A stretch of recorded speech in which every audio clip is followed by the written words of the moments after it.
တကယ်ကျတဲ့ဘောင်းရဲ့မိတ်ဆွေခေါ်အောင်မချိုက်ပါဘူးဆိုခင်ဗျားတို့ခင်ဗျားခေါ်လာပြပြီဟုတ်လားမဟုတ်ပါဘူးတကယ်ကျုပ်ခေါ်မဟုတ်ပါဘူးသူကသူရောက်လာပါဖေစမမင်းတော့ကွာမင်းလောက်တာနဲ့ငောင်းညောင်းအလုပ်ပြောတော့မယ်ကွာတကယ်တောင်းပါပါဗျာကျုပ်တို့အခုချက်ချင်းသွားခလိုက်ပါမယ်ဗျာစမတော့ရောနေကြပါဦးဗျာနေကြပါဦးဟိုကကျွန်တော်တခုပြောပြလိုက်ပါဦးဗျာလက်ပါဖို့မှာဖမ်းသွားလောက်လေဗျာဒီကောင်တော့လှုပ်ရှုပ်တဲ့ကောင်ပဲကွာနေစမ်းပါဦးငါစဉ်းစားပေးမယ်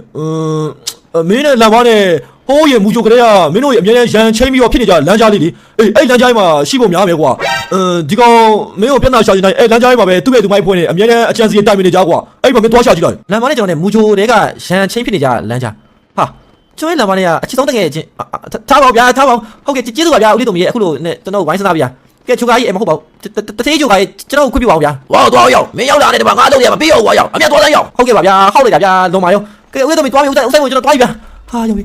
နေပါဦးကွာချိုကားကြီးကဒီကားချိုရဲ့ပိုင်ရှင်လားဦးလေးတို့မြေနဲ့ဦးဆိုင်မုံရဲ့တသေးဆိုပါလားဘာဖြစ်ကုန်တာလဲလောကကြီးဘာဖြစ်ကုန်တာလဲကွာဒီလမ်းကြားကငါနဲ့လမ်းပါနဲ့စပြီးတော့ခင်ခဲ့တဲ့မူချိုရွယ်ကလေးကငါ့ရေကြောင်းပရက်တိုင်းခေါ်လီအတူတူချင်းပြီးတော့ရိုက်နေကြငါ့ဘောလုံးတွေအတူတူကန်နေကြအတူတူစော်ကစားနေကြလမ်းကြားလေးပဲကွာဦးလေးတို့မြေရောက်ရန်ဖြစ်နေကြလမ်းကြားလို့ပြောရတယ်ဒါပေမဲ့ငါစဉ်းစားလို့ရတာဆိုလို့ဒီတနေရာပဲရှိရကွာโอเคဒီလမ်းကြားထဲမှာရှိဖို့မျှော်လင့်ရပဲကွာဘဘို့ဘယ်နားမှာဖမ်းထားလောက်လဲငါအကျဲကြီးအောက်ခေါက်လည်းမရဟိုကောင်ကြီးကြားသွားမယ်ကွာဟဲဟုတ်ပါအဲ့လမ်းပါပဲကွာနေစမ်းပါလမ်းပါဖိနာသူ့တပည့်မြောက်ကဟမ်အဲ့ဒါဘောရုပ်ပဲနှစ်ယောက်ပဲကွာပြောင်းဘိုးမင်းကိုမင်းကိုရှောင်းစားသွားပြီပြစ်သွားပြီကွာမင်းကိုစီကိုမင်းပြန်သွားချင်မင်းကိုကိုယ်တိုင်ငါရှိမှဒူးထုံဦးတုံးချင်းချပြီးတော့ဆရာကြီးကိုခေါ်ပါငါမင်းကိုလှုပ်ပေးပါဘိုးရ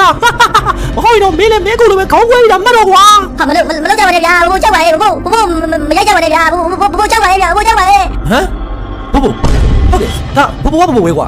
ဒါမဲ့ဘာလို့ तू အသက်ကပိုကြီးနေရလဲနေပါဦးဘိုးကအသက်ရှင်နေလေအခုဘာလို့စနေသားအရွယ်ဖြစ်နေရလဲကွာမလုပ်ကြပါနဲ့ဗျာမလုပ်ကြပါနဲ့ကိုစမရဲ့ဘိုးလာခဲ့ပါဦးဗျာ